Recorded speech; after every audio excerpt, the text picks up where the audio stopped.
Svandís, það var dunið áður árásirnar og varðandi þessa ákvörðun þína. Eitthvað nýtt sem þú getur sagt okkur?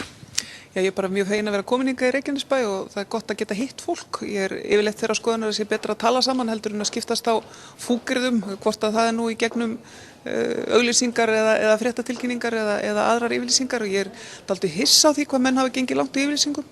En þetta er greinilega mikið hitamál en ég vænti nú þess að menn geti séð hlutina í stærra samhengi heldur en svo þegar að fólk hefur tækifæri til þess að tala saman hér í kvöld.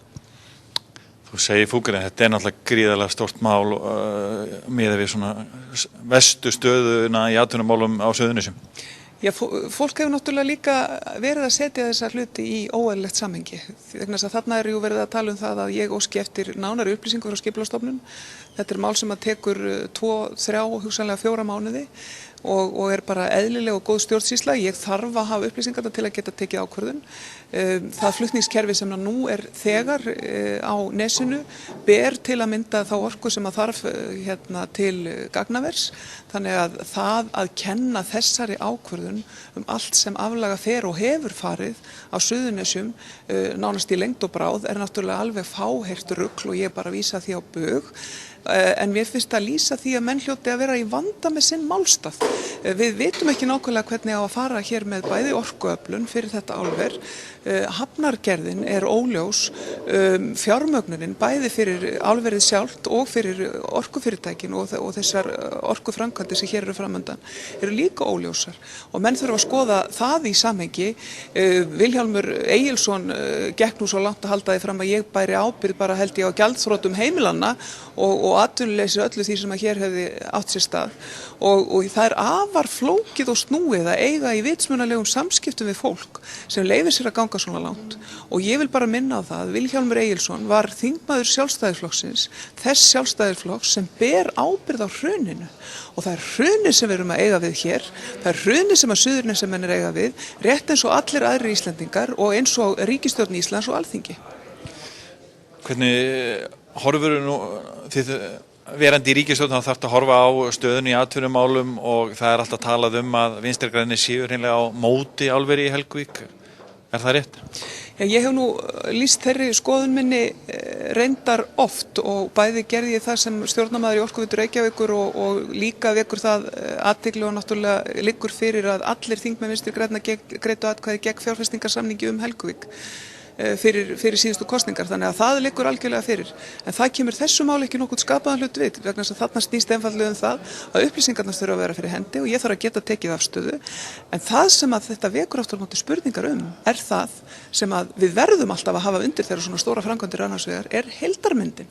Og það er sú gagnrýni sem ég hef haft uppi og við Vinstri græn höfum haft uppi þegar við erum að tala svona gríðarlega stóra framkvæmd að þá verðum við að horfa á heildarsamhengi og nú eru menn til að mynda að koma eins og bara þrumár heiskir á lofti og fara að ræða þar að hér vanti milljarð í hafnarframkvæmdir sem séu nauðsynlegar fyrir álverið og ég spyr þegar allt þetta verður lagt saman hvað erum við þá að tala atvinnutækifæri á hvaða verð eru þau keypt og það eru eitthvað sem þarf að skoða líka en þessi afstaða mín til línulagnarinnar kemur afstöðu minni til Helguvíkur álversins ekkert við, þetta eru aðskildir hlutir en þetta vekur samt þessar grundvallar spurningar málið í heild. Hvernig myndu útskýra þetta mál í örstuttu máli svona fyrir þínu hlustendum hér í kvöld? Svona eins og ég hef verið að gera núna og ég mun bara fara yfir úrskurðin. Atli Gíslason þingmaður verður hérna með mér og hann mun vantarlega líka ræða bara pólitíkinni heild. Þetta er mjög snúin staða sem að Íslands samfélag er í en það má benda á ýmislegt jákvætt.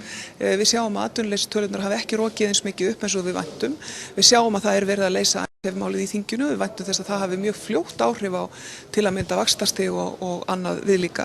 Við sjáum að sprotafyrirtæki og önnur fyrirtæki sem að stunda útflutning, þau hafa hagnast á erfiðri stöðu krónunnar. Við erum að laga skatta og rekstrarumhverfi þessara fyrirtækja núna með haustinu. Það eru þegar komið frumvörp þess efnis í þinginu og ég er bjartsýn fyrir Ísland ef við neitum fara með hlutina niður á þetta svart-hvíta niðurrifsplan sem að menn hafa verið að gera núna að undanförnu. Hver er afstaða ykkar gagnvart gagnaverinu hérna? Nú þarf það nokkra orku og það er verið að tala að fjárfestingarsamningurinn sé stopp.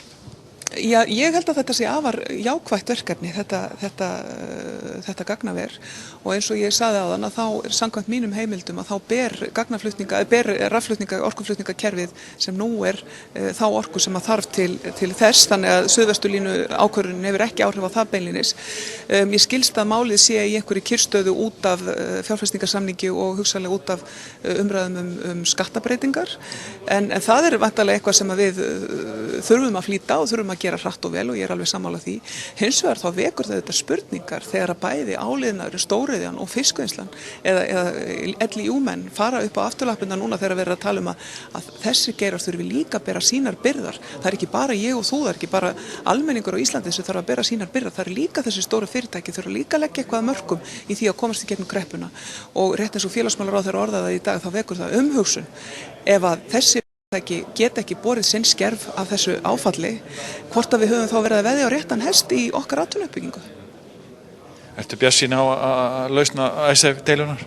Já, ég það og ég tel að þetta sé niðurstaða sem við getum vel við unnað og þetta sé eins langt eins og við gátum vænst þess að komast. Þetta náttúrulega orðið mál sem hefur tekið allt of mikinn toll að mínu mati, sem hefur tekið allt of mikinn tíma, bæði af almenningi og af íslenskri hagstjórn og stöðu í raun og veru íslenska hagkerfisins.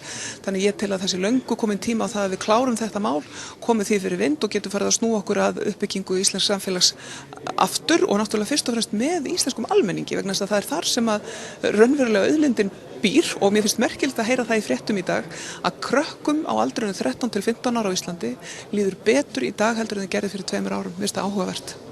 Það er mikið verið ein loka spurning. Suðurnesjamenn svona horfa á þig sem andstæðing álversins. Hvað getur þú sagt við það og þú vilji hjálpa þeim í atvinnumálum?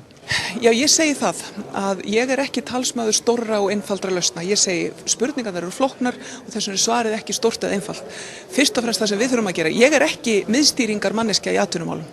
Ég manneskja sem segi við stjórnvöldum að skapa skilyrði til þess að frjálsir einstaklingar og félög þeirra geti sjálf komið á atvinnuuppbyggingu.